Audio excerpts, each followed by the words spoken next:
Hello and welcome to Interpreting India. The times we live in are being defined by a deadly pandemic, precarious geopolitical relations, economic crisis, and a rapidly evolving technological landscape. This season, we at Carnegie India are examining many of the challenges and opportunities that India will confront in the coming decade. I'm your host, Suyash Rai, and this week we're diving deep into the health of India's financial system. By early 2021, India's economy was making a better than expected recovery. Growth in the third quarter seemed to suggest that India was out of the recession, and as we learned later, the fourth quarter had also registered an expansion. But the second wave has halted this recovery, with lockdowns creating supply side challenges and the ferocity and the scale of the wave creating a demand shock. As a consequence, the recovery seems temporarily stalled and uncertainty seems to have increased. Against this backdrop, in this episode of Interpreting India, we evaluate the health of India's financial sector. How has the pandemic affected the financial system so far? What could be the impact of the second wave? What policy measures can be taken to address some of the problems? And finally, what does the health of the financial system mean for the broader economy? In this episode of Interpreting India, we are joined by Professor Rajeswari Sengupta. Dr. Sengupta is an assistant professor of economics at the Indira Gandhi Institute of Development Research in Mumbai, India. In the past, she has held research positions at IFMR, Reserve Bank of India, IMF, and the World Bank. She was a member of the Research Secretariat for the Bankruptcy Law Reforms Committee, BLRC, that recommended the Insolvency and Bankruptcy Code for India. Her research focuses on policy relevant macro financial issues of emerging market economies in general and India in particular in the fields of international finance, open economic macroeconomics, monetary policy, financial markets, and regulations. Hi, Rajeshwari. Welcome to Interpreting India. Delighted to have you with us today. Thank you so much, Suyash. Always a pleasure to talk to you. So, Rajeshwari, let's start with setting a baseline for this conversation. So, it seems to me that all was not well with the financial system even before the pandemic. We remember that Yes Bank had failed in March 2020. In recent years, some of the large NBFCs had also failed. So, just to set the baseline, can you tell us about the state of the financial system as on March 2020? Sure. And I think it's a very, very important question because the preconditions of the economy and especially the financial sector matter a lot in order to understand how the pandemic is impacting the economy and again, particularly the financial sector. So, as we sort of know already by now, that before the pandemic hit us, the financial sector was severely strained. And some of the main elements of this crisis, which has been brewing for a long time, was, of course, the most important part of it, which was the twin balance sheet crisis, which was the balance sheet stress both in the banking sector and in the non financial firms, spanning almost a decade, if we say that it started around 2010-11. And when the banking sector was struggling with the non performing assets as they were exposed in 2015 after RBI did its asset quality review, the peak NPA was almost around 11% of total advances, which was very, very high. And 90% of this was accounted for by the public sector banks, which were particularly stressed in this crisis. And of course, the government did put in almost, I think, rupees 3 trillion or so into recapitalization, but it was not nearly adequate because the hole in the bank's balance sheet was much larger. And what RBI and the government of India did from 2015 onwards, when the NPAs got exposed, was that they took a series of actions to sort of address the problem.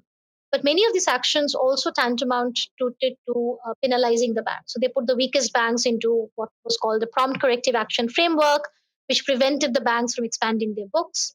Investigative agencies, the CBI and the CBC, initiated investigations. Senior officials of the banks were put in jail. And also, then the RBI directed the banks to take the largest cases to the Insolvency and Bankruptcy Code in 2017. And the banks were forced to accept large haircuts even when they didn't have enough capital.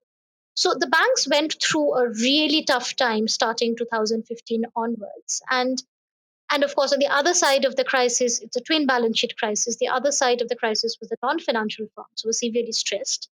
And once the banking sector started undergoing the problem, they stopped lending. And on the other side, the firms, there was complete stagnation of investment demand because the firms were struggling to resolve their balance sheet stress.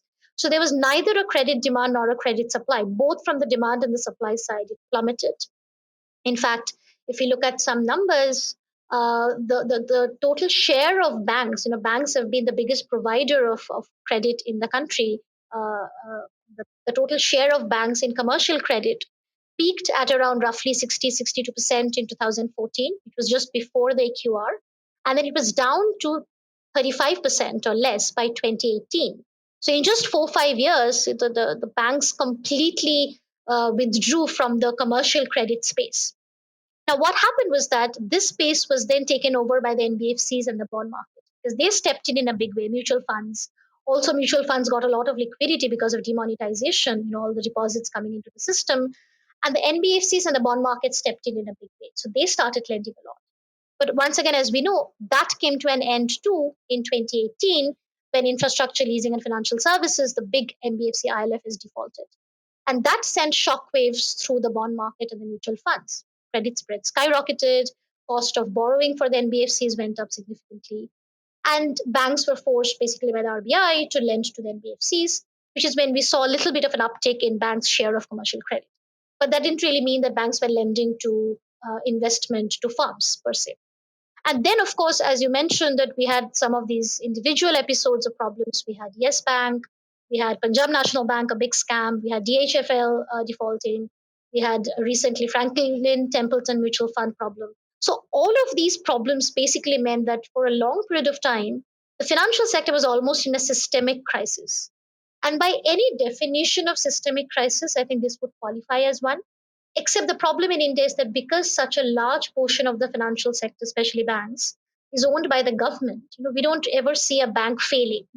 We don't ever see a bank run. So, in a conventional definition, we did not have a banking crisis. But from all parameters, it was a really bad systemic banking crisis. And also because of the NBFC and bond market problems, it became a system level financial crisis. So, this was the situation when India got hit by the pandemic. And although by March 2020, the NBFC sector had recovered to some extent because banks had been lending quite a bit to them, there had emerged a distinction. You had the strong AAA rated NBFCs on one hand and the really weak ones who could not access credit, and only the big ones could access credit. So that had become a division. Bond market was, of course, struggling because we were reeling from the Yes Bank problem, 81 bonds, and all of that.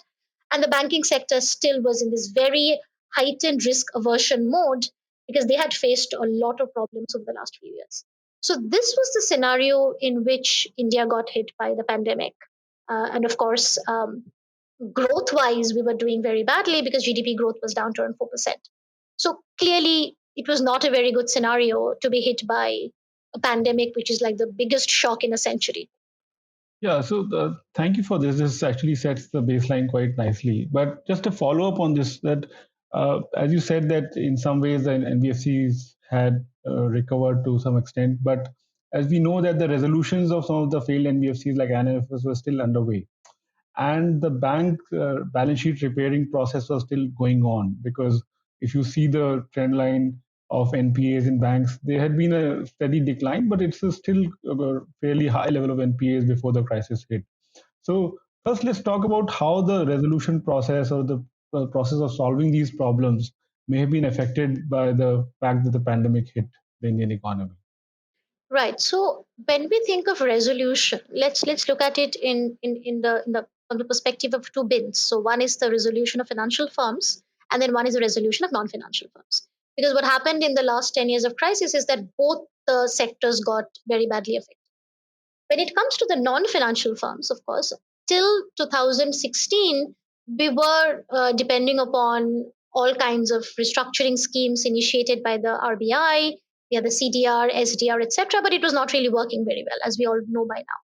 And then, of course, the Insolvency and the Bankruptcy Code, which was India's first comprehensive insolvency law, that was enacted in 2016. It was implemented. And by 2017, we saw RBI was directing the banks to take the 40 largest NPA accounts into the IBC. And that process began from 2017 onwards. Of course, we know by now that between 2017 and 2020, IBC itself struggled quite a bit for multiple reasons. Many of the cases coming to IBC were old legacy cases where already a lot of asset depreciation had happened. So there was not much value to be recovered. Also, many of these cases, the 40 cases, were the largest cases. So obviously, the ecosystem was not really well developed to deal with the pressure of these very large cases, judicial problems, administrative problems, etc. And in general, I guess the mindset in the economy was not really prepared to deal with a law like the IBC, where there is so much of importance on creditor rights. So far, we have just been used with debtor rights, and this was just a complete shift to creditor rights. So the IBC itself was struggling, and there were some government amendments that were brought in, amendments to the law brought in by the government, Section 29, etc., which one can debate. But this was also like another way of saying that there were many, many changes happening in the IBC forum itself in a very short span of time of 3 years. And we didn't see a whole lot of recovery, a whole lot of resolution take place. And then when the pandemic hit, what the government decided was to suspend the IBC. And this was in line with what several other countries around the world did. That when you are hit by such a massive shock and there is so much of uncertainty, you don't know how this health crisis is going to pan out, you don't want to take firms into a bankruptcy court at that point of time because you just want to give firms some breather time.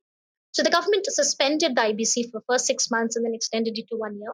So we didn't see any kind of fresh resolution in the last 1 year. Everything was held in abeyance, kept in abeyance. And also on top of that, what happened was that the RBI offered a loan moratorium to all the firms which had been affected by the pandemic. And once the moratorium ended, RBI offered a restructuring scheme. So things sort of shifted from the IBC formal resolution system led by the NCLT, etc., towards more towards the RBI and then the government suspending IBC, then the RBI doing restructuring scheme, and then the Supreme Court announced that banks should not be disclosing NPA. So we sort of went into this opaque environment where we didn't really know for 1 year what was happening, which account was NPA, because banks were not disclosing NPAs. Some firms we know took up restructuring, but not a whole lot. And many firms, I believe, benefited from the loan moratorium. So the 1 year was sort of shrouded in some kind of an opacity. We don't really know the extent of stress of the last 1 year. RBI in its financial stability report that came out in Jan of this year said that the NPA was around 7.5% in September 2020. So it has come down from the peak. But then the projection was that by September of this year, the NPA can go up to anything between 13 to 15%, which is really, really steep. So resolution, I don't think has it really happened since the pandemic has started. Now I think the IBC is back in action, and but of course there are administrative, judicial problems, and we're probably going to see some resolution happen, but not even probably this year, maybe next year, because RBI has extended the restructuring scheme, and I think many firms will just go for that because that gives them a more breather space than IBC. So I think that resolution of non-financial firms is sort of struggling because IBC has its own problems. But one thing that has happened as a result of IBC is that it has created a threat perception. So the law and the infrastructure itself may not be working very well. There's a lot of room for improvement. But IBC has changed the incentives of the firms and the promoters and also of the creditors. So there is a threat perception, there is a deterrence effect that I know that if I go to IBC, I'm going to lose control of my firm and I may not be even allowed to bid for my firm.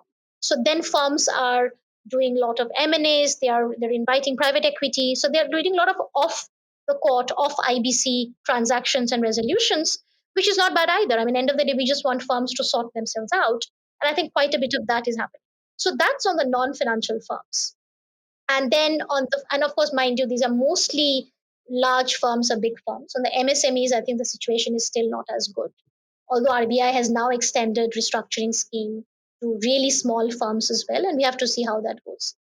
On the financial firms, of course, we had many financial firms struggling, as we have just been discussing. The RBI initiated some kind of a resolution. So we saw RBI doing, there was some equity money infusion into Yes Bank. Then there was Lakshmi Vilas Bank, which was basically going to be merged with the DBS, the India subsidiary of DBS. Then DHFL had some kind of an IBC kind of resolution. ILFS, of course, is still a mess. But RBI, we saw the central bank sort of step in and started doing some resolution, some restructuring of these firms, albeit in a discretionary and unpredictable manner. So it's something is better than nothing. So we did see some resolution of the financial firms happening.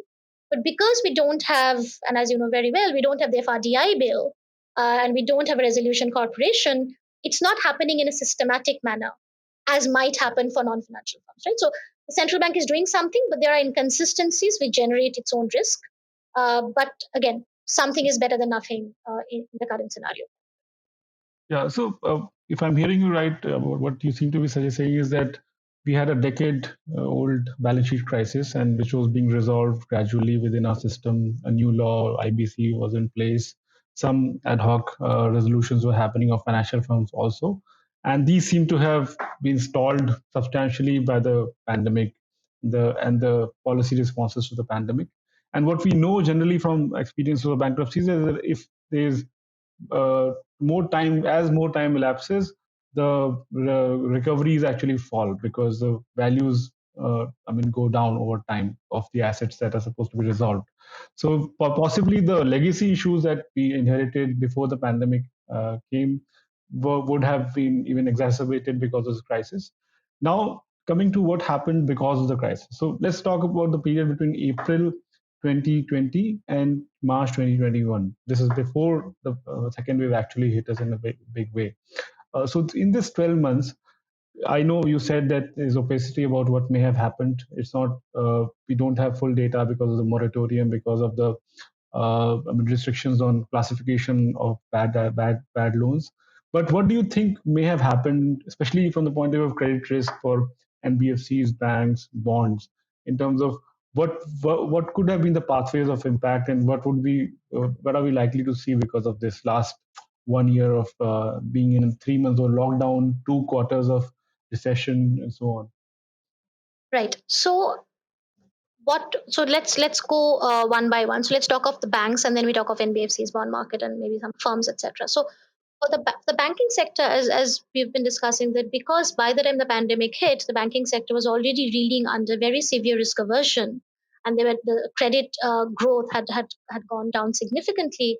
When the pandemic hit and the lockdown was announced, as you can imagine, the risk aversion, I mean, banks have just petrified, right? So the risk aversion went to the next level. And we saw credit growth over the last 1 year averaging around 5 to 6%. I think currently it's 5.5%. So this kind of credit growth of 5 to 6% is at a 7-decade low. So that gives you an idea of how bad the situation is on the bank credit landscape. And this is nominal, right? This is nominal. This is nominal, not adjusting for inflation. So, as you can imagine, banks being the biggest provider of credit and the most important financial intermediary in the economy, if this is the situation in the banking sector, that says a lot about what's happening in the general credit landscape and outside in the real economy. So when the lockdown was announced, and then the loan moratorium was announced for 6 months, banks just basically withdrew. I mean, there was also, you have to keep in mind that there was no demand for credit either. I mean, it's not that at that time any firm would want to expand capacity, because as a result of the last several years of slowdown in growth and investment and demand, what had happened was that firms also had excess capacity. So they had spare capacity on one hand, there was no demand for credit, banks were reluctant to lend. So nothing much was really happening on the credit landscape. And then, of course, RBI announces the restructuring. This time, the restructuring scheme that was announced was much more strict compared to the last few years. It's not like the CDR and the SDR, where banks can just get away by evergreening and round tripping and hiding the bad loans. RBI came out much more strict with the framework, etc. And my sense is not many firms went, again, we don't really have a lot of data on this, but not many firms went for the restructuring. And the reason is that, now let's come to the firms. What happened was that the loan moratorium really helped some of the firms which were stressed. Now, here we have to make a distinction between the large firms and the others. The large firms have been deleveraging over the last few years because of the twin balance sheet crisis. They had withdrawn from the investment space. They were not taking much of a bank credit. And in fact, they were deleveraging because they just wanted to clean up the balance sheet and shore up capital. When the lockdown was announced, primarily everybody went into cash conservation mode. The whole idea was you just shore up capital, shore up your balance sheet. So the large firms were doing deleveraging, and they did fairly well actually despite the pandemic, because we did see the profits of these firms went up because the costs perhaps came down, although the revenues didn't go up as much. So they fared much better. Now on the other side, all the other firms, the MSMEs, etc., they benefited from the loan moratorium, and then you have to remember that because the first wave did not hit us that bad, the economy started unlocking quite early on. So we sort of went back into the spending mode. The revival of the pent up demand started happening much early on. And the sense was that the things are over. As we were discussing before we started recording, that the sense was that India has emerged a victorious winner from this pandemic, and all will be well. So therefore, the MSMEs and the other firms, they benefited from the loan moratorium. They had showed up cash, and then as demand started coming back, of course there were some job losses, and they trimmed maybe whatever they could trim in terms of business size, but they still fared okay. We didn't see a whole lot of firms applying for the restructuring when RBI offered. So they fared okay because they had some ammunition with the cash shoring up, and they had some ammunition with basically job losses, firing people. So they somehow managed to stay afloat. And of course, IBC was not there, so they were not also hauled into a bankruptcy court. So that was the situation, of course, before everything changed when the second wave hit us. On the NBFCs, once again, after the ILFS crisis, because the banks have been lending to them quite a bit, and the large NBFCs, the AAA rated ones, were still able to issue bonds in the bond market. By March 2020, credit spreads had come down. Of course, then it went up again when the lockdown was announced, but again by June and July, credit spreads sort of came down again. So things became slightly better in the bond market for the large NBFCs. They were able to raise credit, but nobody was really in a big lending, expanding mood, because there was no demand for credit. So everything was sort of going in a very small, slow pace. The smaller NBFCs were already struggling earlier. They continued to struggle, no access to credit. But then again, their entire business size had shrunk because they were not even lending to a whole lot of people. Because entire mode in the economy was you're coming back from a lockdown. It's all just a revival of pent up demand. It's not like everybody's going gung ho and doing expansion of investment capacity. Nothing of that sort happened. But firms sort of stayed afloat. I mean, there was the moratorium, the restructuring, the shoring up of cash, laying off some employees. All of these measures sort of helped them go through the first year of the pandemic. It wasn't, I mean, of course, the growth numbers were terrible because we were in a lockdown. But other than that, the recovery also happened quite well. But of course, I guess that was only till March 2021. So now, before we get on to the potential possible impact of the second wave, let's talk about the fact that the second wave came, right? Because the first wave in India had peaked in September, and then October, November, December, Jan, Feb passed, and the second wave didn't come. And many people, including people in government and private sector, or people like us, many of us are operating with the assumption that maybe the second wave will not come, or it may come and it may not be as ferocious as it turned out to be. So that would change something about the way people think about the future, right? Because the sense of uncertainty might have gone up. And how does that impact the financial system? Because finance is the business of risk, and if you can't distinguish between risk and uncertainty, then it's very difficult to take decisions about investments, about future in the financial system. So just kind of, if you can meditate a little bit on this question of how this may impact the financial system. Right, and you put it very well that I mean, if finance cannot distinguish between risk and uncertainty, then of course we have a serious problem. And as we have been discussing that, because the preconditions matter so much, we already had a financial sector steeped in risk aversion. They were already not enthusiastic about taking risk, nor was the private corporate sector enthusiastic about taking risk because they were not expanding capacity. So in that environment, we had a lockdown in the first wave. The lockdown gets released, and everybody has a sense that things are getting better. They start spending. So households at first started saving and they start spending. And we see a little bit of recovery in the credit demand because also the government did a lot of credit guarantee scheme announcements. So MSMEs started getting some credit. In fact, in the last 1 year, the credit growth to MSMEs was quite impressive because of the guarantee schemes. So we see a little bit of recovery. The economy recovers, and there is a bit of an improvement in consumer confidence, business confidence, etc. And then you get hit by this completely unexpected, unprecedented second wave, which wreaked havoc throughout the country, right? Now, from the perspective of the financial sector, a very important change that has happened over the last few years when the banking sector was going through this crisis was that there has been a shift in the portfolio of lending in the banking sector. It has shifted from commercial credit to consumer credit. So while public sector banks had completely stopped lending, the private sector banks were lending a lot to the retail sector. Right? So retail lending had picked up significantly. What happened in the second wave was that this retail sector, the consumers, got affected the most. People like you and I got affected the most, right?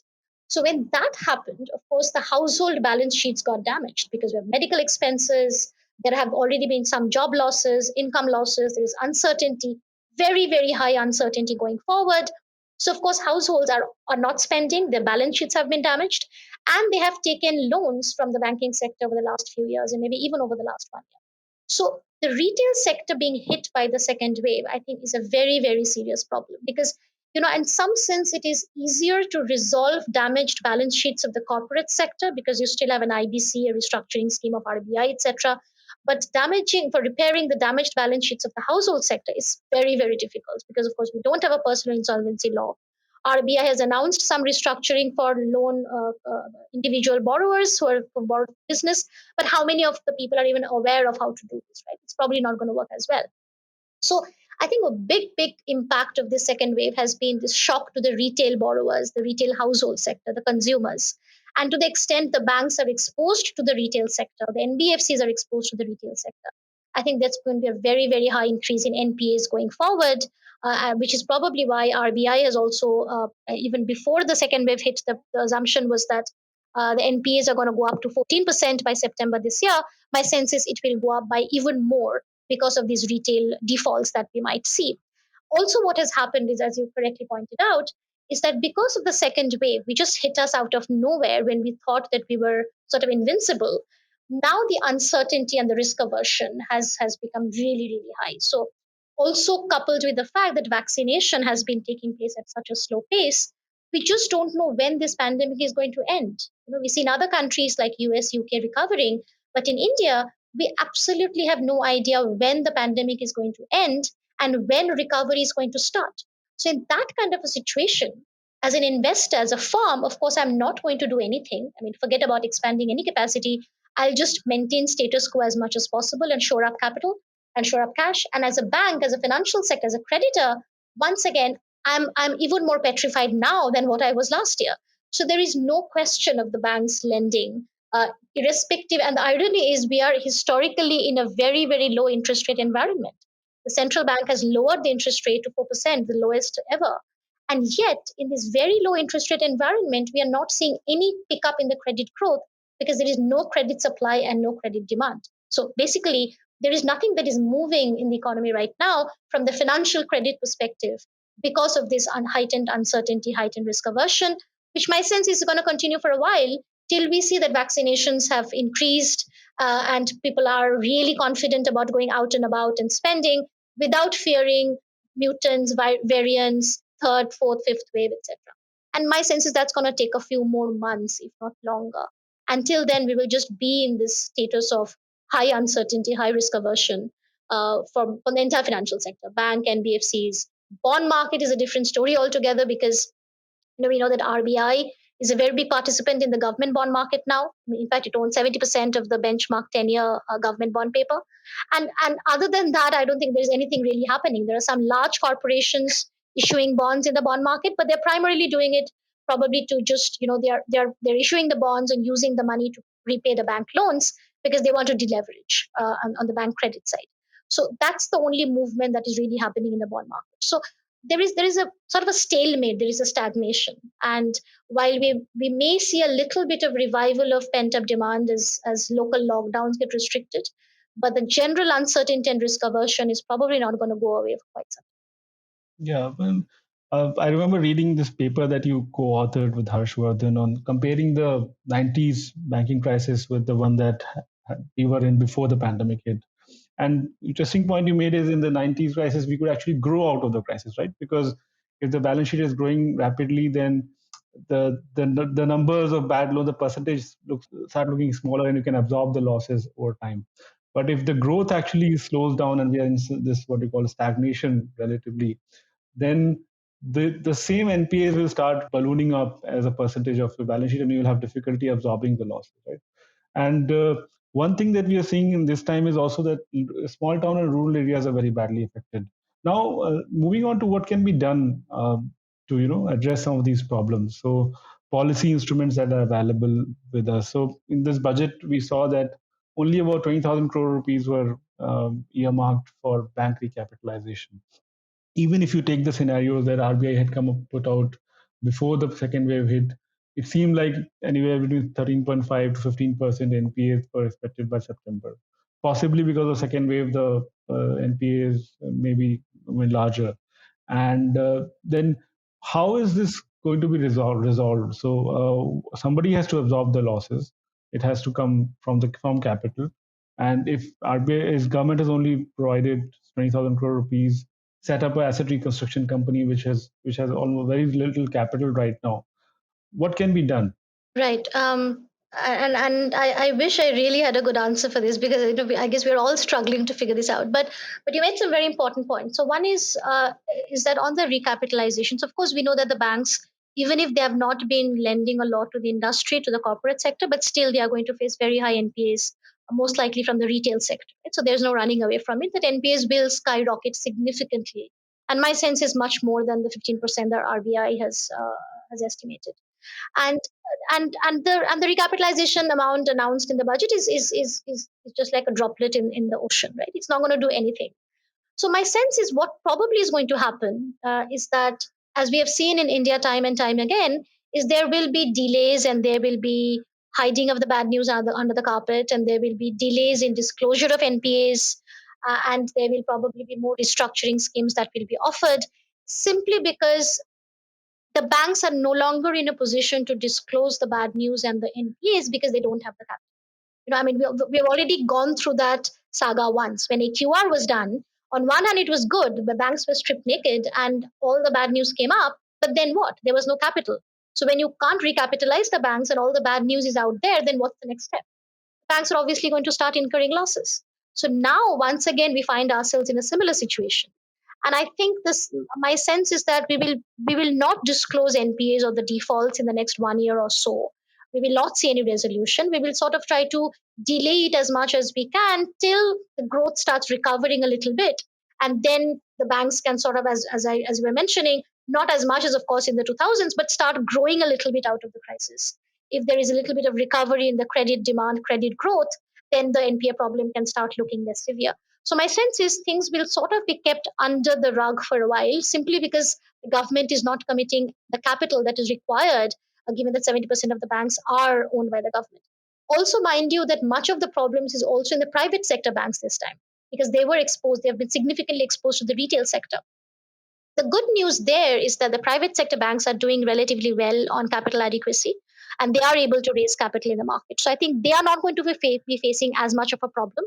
But for the other banks who don't have access to the market capital as much, I think things will sort of be not revealed or not disclosed, because you just can't afford to keep showing losses quarter after quarter.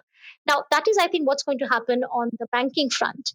But other than that, I think, see, the recovery of growth, of course, is critical, right? I mean, exactly as you said, what we had analyzed last time is the only way out of the crisis right now is to grow out of the crisis. There is no other solution right now. Now, how do you grow out of a crisis when none of the policy measures is working? Monetary policy is not working at all. As I said, despite interest rates being so low, banks don't want to lend, and there is no demand for credit. So that has sort of become redundant. We don't really have a fiscal policy because the government is not really announcing the kind of fiscal stimulus that is needed to revive growth. Also, because the government itself is struggling with a very high fiscal deficit. The debt to GDP ratio is the highest ever. It's projected to be 90% exactly. And it's very, very costly for an emerging country like India to service a debt to GDP ratio of 90%. And it's basically like a several years of pressure that we are going to be in. So the government is also not able to announce a big fiscal stimulus. And the only way to repair damaged household balance sheets and to start creating demand and jobs right now is fiscal stimulus, which is what most other developed countries have done. There is no other way that we can go out of it. Exports are doing better now slightly because the Western economies are recovering, but it's a very, very small percentage end of the day. I mean, it will play some role, but it's not adequate enough to pull the whole economy out of this slump. So I think it's just going to be a very long, slow winter. And the government has announced some capital expenditure in the budget. The hope is that that will crowd in private investment to some extent.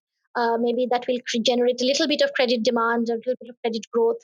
So we are going to go in stop and starts. That's my sense. It's not going to be like a bumper recovery or whatever the analysts have been saying, a V shape, W shape. I don't really think we are going to have anything like that, because this year, assuming that we were growing at -10% last year. I don't really trust the GDP numbers, but roughly, if we were growing by -10% last year, and this year, even if we grow at 10%, we have still lost 2 years of growth. That's not really recovery, because we're still not at the pre-pandemic level. And then to do better than that, there has to be a lot of impetus from demand, either investment or exports or government demand altogether. And that, I just don't see how private sector investment demand is going to recover when the situation is so bleak, with risk aversion, uncertainty, etc. Exports, as I said, will help to some extent. There will be some revival of pent up demand of consumers, but everything depends upon third, fourth, fifth wave. So, ideally, the government should have been the most important player to push fiscal stimulus, start generating demand, infrastructure demand, which in turn would have trickle down effects on the private sector, on credit growth, on the financial sector. But in absence of that, I think we'll just be in this, as I said, in this slow, long winter for a while. And of course, the most critical element in all of this is vaccination. I mean, the longer we will take to vaccinate a majority of the population, the longer it will take for the economy to recover, for the financial sector to recover. So everything gets stretched out in the horizon. So now we are thinking 2022, even beyond that. I think it is going to take a very, very long time to recover. So, as I said, there is no easy answer to the question of what can be done, because what should be done is something that is not getting done, which is fiscal stimulus.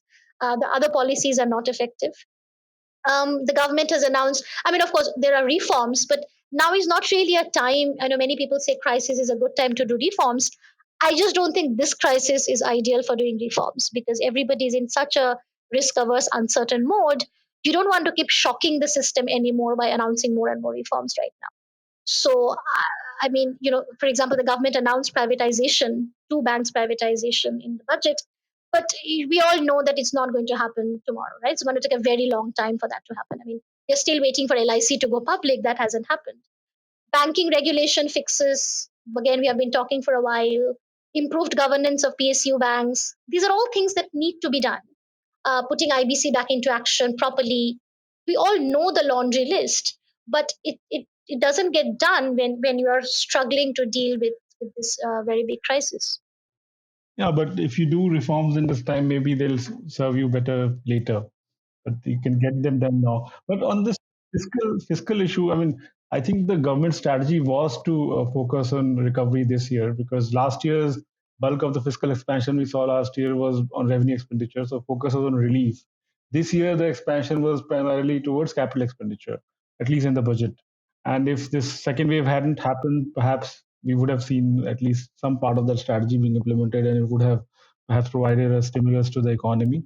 But and if it had crowded in some private investment, it could have helped the economy recover more rapidly. But depending on how quickly we can, I mean, vaccinate, as you said, how quickly we can get the private activities going, market activities going, possibly we could see a different scenario. If the recovery is a little faster and we are able to get out of this current uncertainty sooner, maybe the options will expand. But you're right that in the short term, at least, there are no easy options or good options that would perhaps solve this. Also, one thing, Suyash, just very briefly, I'll just mention one point. For private investment, we all understand that the key to recovery is private investment recovery, right? That revival has to happen. And the very important point of what John Maynard Keynes talked about, animal spirits, a very important point about private investment is confidence and trust and faith in the system. If that confidence gets shaken, then no matter what you are doing in terms of policy, you will just not get that private investment back on the table. And that confidence, I think, has gotten shaken massively in the second wave because of the way the whole thing happened and panned out, right? And it's very important now to restore the confidence of the private sector, their confidence in the system, in the government, in the administration, etc. That, along with the fact that there has to be revival of demand in and of itself, that combination is the only way that I think the private sector investment is going to pick up. And that probably is not going to happen anytime soon. So I think the government now, there is a school of thought I know, and I don't completely disagree with them anymore, that we probably just have to ignore the fiscal deficit right now because the situation is so dire. If nothing, the government just needs to prioritize vaccination and get that done. And then, maybe ignore the fiscal deficit for the next 1 or 2 years. I would never say this last year, but this year the situation is really so severe that the government probably needs to spend much more, both to provide relief and to do capex expenditure, because otherwise we are looking at maybe 5 to 10 years of repercussions of this crisis, which will be very costly for the country. Yeah, as long as the stimulus, fiscal expenditure is on items that have a good fiscal multiplier, high fiscal multiplier, it can be justified. It may not lead to a downgrade or anything like that. So I think those options should be obviously open, and it depends on how the government is able to implement this strategy. Because if it again goes towards more of short-termism, then it may not actually, it may lead us to another crisis. Because if there's a downgrade, it will be worse. So I just have one final question. It's a question which is not directly related to this topic, but if you were to suggest a book uh, that anyone should read about financial markets in crisis, what would be that one book you would suggest? About financial markets and crisis, there are quite a few, and what comes to mind is, so in the Indian context, there is this very comprehensive book written by Tamal Bandyopadhyay. He writes a lot on the banking sector, and he last year released a book called The Pandemonium, which is basically describing very comprehensively and nicely describing the banking sector, the NBFC problem, the bond market problem, all of it. So I think that is a very recent and relevant description. So that could be a very good read. In terms of, uh, there are also books that have been written by, we have had three governors, and especially Viralacharya and Subbarao. They have written books of their own, and they give a sort of a very pertinent description of how things have been happening in the Indian economy. It's basically just to get a sense of how things have been panning out between the RBI, between the government, and that is also an interesting read. If somebody wants to get a sense of what has been happening over the last 10 years, other than Tamal's book, I think Pooja Mehra's book of India's Lost Decade. And these are all very contemporary, very relevant books, which you just basically to give a sense of what's happening. Now, my really all time favorite, and again, nothing to do with India or the current crisis, is Adam Tooze's book, The Crashed, which is basically describing the 2008 financial crisis. And that, I think, it's a very, very nice in-depth insights about how things can go so wrong in a financial sector, even one which is so well developed and liquid and sophisticated. So that, I think, I would strongly recommend for anybody who's interested to understand.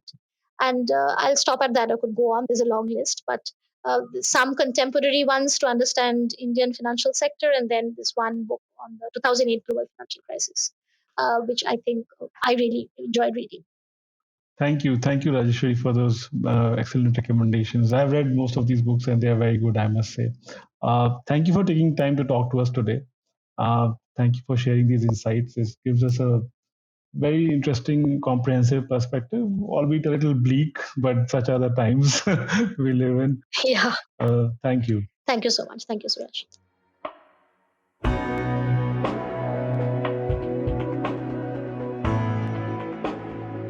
We'll be back in 2 weeks with a new episode. To make sure you don't miss it, be sure to subscribe on Apple Podcasts, Spotify, Stitcher, or wherever you get your podcasts.